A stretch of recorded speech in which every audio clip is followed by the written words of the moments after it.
Good Morning Business. Business Today.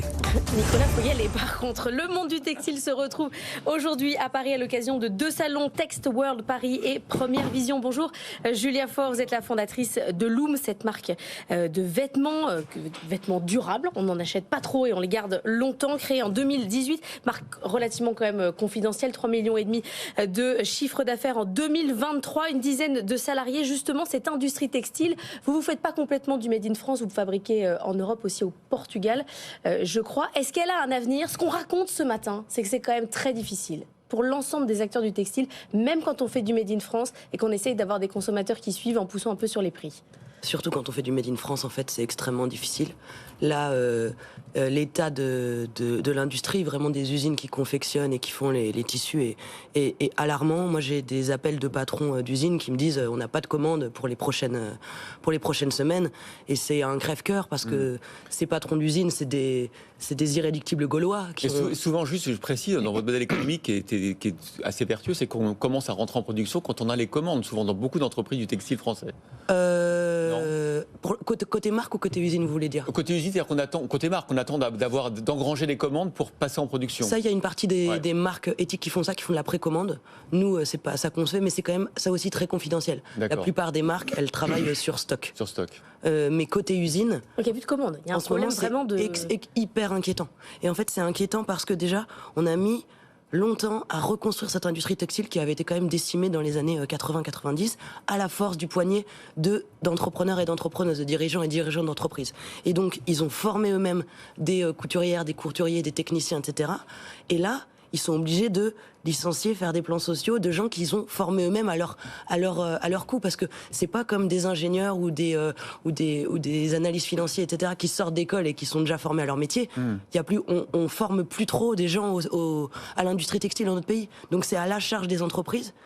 Et c'est un vrai crève-cœur en ce moment, et il y a un vrai cri d'alerte en fait sur la question du Made in France. Alors justement, Julia Faure, vous êtes coprésidente d'Impact France, engagée justement sur la réindustrialisation, sur l'impact de la production sur notre environnement.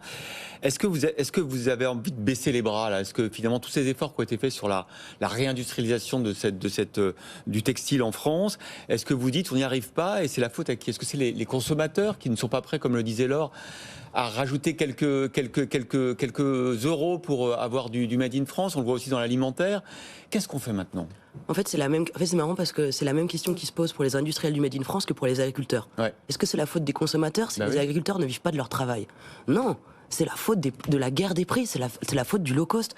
Ce qui se passe pour les agriculteurs, c'est-à-dire une concurrence déloyale de produits qui viennent d'ailleurs et qui sont produits dans des normes qui sont inférieures, qui sont moins disantes socialement et écologiquement aux nôtres, et ben c'est la même chose qui se passe sur le textile. Oui, mais moi j'ai du mal à comprendre cette déresponsabilisation du consommateur, parce qu'il est bien content quand même d'acheter des trucs pas chers. Enfin, je veux dire, c'est lui au final qui est satisfait. Pourquoi on dit pas c'est de la faute du consommateur? C'est lui qui va pas dans le bon sens.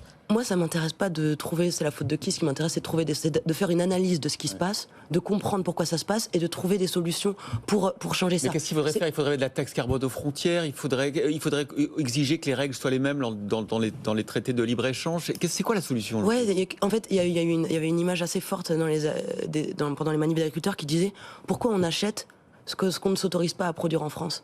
Pourquoi c'est OK de faire venir des produits qui sont faits par des femmes qui sont payées 100 euros par mois au Bangladesh, alors que le salaire minimum en France est 10 fois supérieur à ça? Pourquoi on a le droit de produire dans des usines qui ne traitent pas leurs eaux usées au Bangladesh, alors qu'en France on a des réglementations qui forcent justement à traiter les eaux usées? Et ce que le monde à l'envers, c'est qu'actuellement la concurrence est tellement forte qu'on a plutôt tendance à baisser nos standards sociaux et écologiques en France plutôt que de demander aux autres pays de remonter les autres. Hein, mais c'est hallucinant. Alors, si on fait ça, ça veut dire que il y aura plus de vacances, il y aura plus de 35 heures, il y aura plus de congés maladie, il y aura plus, et bon, on pourrait payer les gens 100 euros par mois en France, et là, on arrivera à s'aligner avec eux. Mais oui, mais les gens veulent des pulls pas chers. J'en reviens toujours au même plan. Mais pourquoi les gens veulent des pulls pas chers? Qu'est-ce qui se passe? C'est parce qu'il y a une baisse du pouvoir d'achat. Cette baisse du pouvoir d'achat, il vient justement de la low-costisation de notre société. Comment on a obtenu des vêtements pas chers en France? On a délocalisé notre industrie. On a perdu, depuis les années 90, 300 000 emplois. On a aussi perdu de l'emploi dans le commerce et l'habillement. Cette perte d'emploi, c'est des emplois indirects qui disparaissent. Quand vous fermez une usine, il y a l'école qui ferme, il y a la boulangerie qui ferme, il y a l'agence immobilière qui ferme. Quand vous fermez une usine, c'est des taxes qui sont plus collectées par l'État. Donc c'est des services publics qui sont plus financés. Cette paupérisation de la société, elle vient directement de low cost. Un pays ne s'enrichit pas en important des produits pas chers. Un pays s'enrichit en produisant des produits. On va donner la parole à Jean-Marc Daniel qui va vous dire que le chômage a diminué. Oui, non, le chômage a diminué. Non, je ne suis pas du tout d'accord avec la présentation que vous faites des choses, mais un pays s'enrichit aussi en faisant venir par les importations du pouvoir d'achat extérieur. Le véritable enjeu, c'est pour que chaque pays se spécialise. C'est-à-dire qu'on ne peut pas tout produire, on ne peut pas effectivement être en concurrence avec le Bangladesh sur un certain nombre de choses. La réponse à ce genre de situation dans le textile, vous savez, c'est ce que disent les responsables les Italiens, la formule magique en Italie pour dire comment est-ce qu'on va faire pour faire du textile et maintenir le textile. Ils répondent Corso Magenta. C'est quoi Corso Magenta? C'est la rue à Milan où se fait le design. C'est la rue de Milan où on conçoit les produits qui sont les produits made in Italy. Donc vous vous dites faisons autre chose. Arrêtons le textile, faisons de la faisons qualité, faisons des choses qui sont des choses. Effectivement, notre main d'œuvre elle est payée parce qu'elle est plus productive, elle est payée parce qu'elle est plus inventive, elle est payée parce qu'elle a été mieux formée, et donc il faut en tirer bénéfice, il faut en tirer profit. Alors c'est faux, hein. Notre main d'œuvre à confection, notre main d'œuvre, elle est ni plus productive ni mieux formée, parce que de toute manière il n'y a plus d'école qui forme à ça. Et moi je suis pas d'accord avec ce que vous dites. Le déficit commercial du textile en France, c'est 12 milliards d'euros. C'est notre troisième industrie déficitaire. C'est 20% du déficit commercial hors énergie. Avec l'importation de textiles pas chers, la France s'appauvrit. Là, vraiment, 12 milliards d'euros de déficit commercial. La France ne s'appauvrit pas. La France, au contraire, donne du pouvoir d'achat à sa population. Mais là où on peut quand même donner raison à Julia Faure, c'est que les règles du commerce ne sont pas équitables. Parce qu'effectivement, on n'applique pas les mêmes règles sur les produits importés que les produits fabriqués en France. Il y a un biais quand même dans la concurrence. Mais la règle, on le sait d'emblée, c'est-à-dire que c'est inéquitable.